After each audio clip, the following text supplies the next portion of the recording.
Nagmamaneho sa gapan, traffic sa bayan, pawis na naman. Sa may palengke, may nakita kong dalaga, nakangiti, parang fiesta ang aura niya.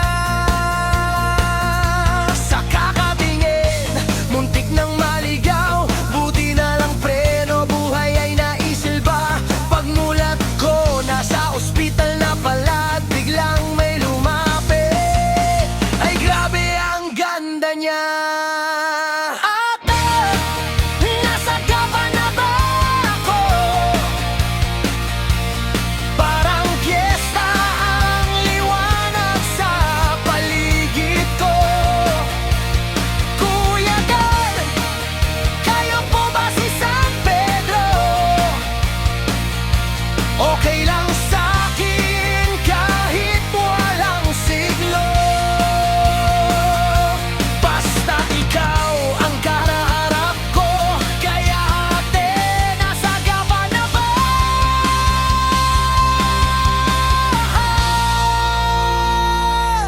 Paglabas ko, lakas loob kong kinausap, libre raw ang check-up, puso ko ang may sugat. Tinanong ko siya kung may jowa na ba.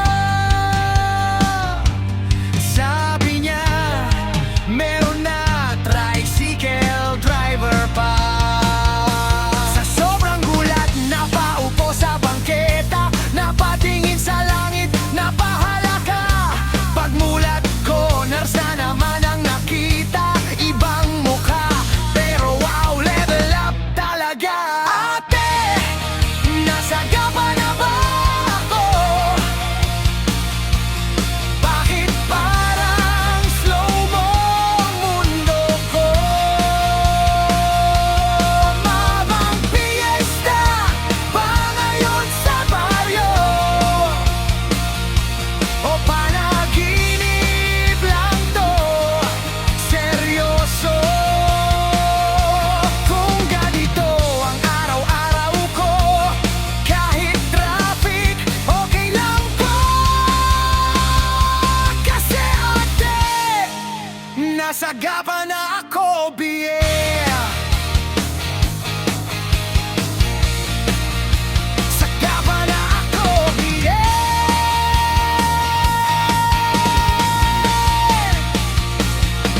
Sa gapan man o sa kung saan mapadpad, kung may ngiti mo, sapat na agad. Hindi man langit, hindi rin drama, pero sa gapan, ayos na